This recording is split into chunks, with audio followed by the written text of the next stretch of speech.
Last year, I made this video about autistic history, but I was wrong. I decided to focus on more positive and modern advances about autism instead of telling the whole truth. This past year, I learned that autistic people are 7 times more likely to commit suicide.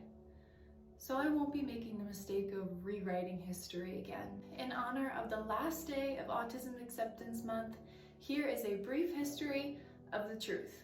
During medieval times, autistic people were considered to be possessed by demons. Misunderstandings of the condition led to extremely harmful superstitions. Stories of the changelings from traditionally European folklore are now seen as attempted explanations for disabled people. The disabled children were drowned, burned, beaten with sticks, or cooked in a pot or an oven in order for them to be tricked into admitting that they were not human, but they were fairies or trolls. This superstition carried into the 19th century. In 1826, Anne Roche held Michael Leahy, a 4-year-old boy who was unable to speak or stand, down in the Flesk River 3 times until he drowned. She swore that she was merely attempting to drive the fairy out of him, and the jury acquitted her of murder. All over the world, in past history and to this day, some doctors consider autism to be a form of insanity. Autistic people were institutionalized or placed in asylums as soon as differences were noted.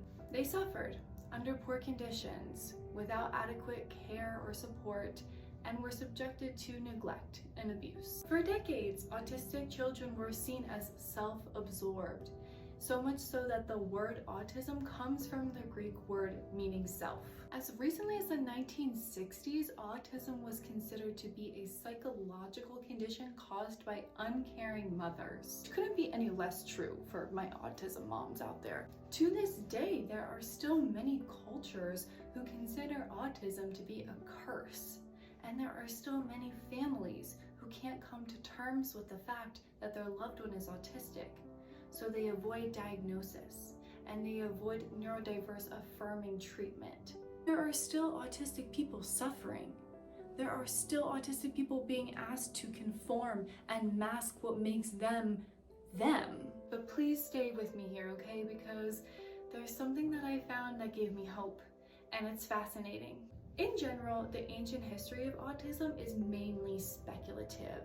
Common traits such as attention to detail, differences in perception, preferring rules, structure, and order, preferring informational exchanges rather than social exchanges, being the main sources of representation of autism in ancient times. And that makes sense. Of course, we can't confirm if these people were autistic, but what is interesting is that these traits were not seen in earlier forms of our species. They were not seen in Neanderthals, and they were not seen in Denisovans. It wasn't until 100,000 years ago that any evidence of autistic characteristics emerged. Intricate weapons, recording systems, and art with increased detail were found at this time. Many of these new elements were associated with what is now considered modern human behavior, but some researchers believe that it is autistic behavior, which means to be human is to have our autistic friends with us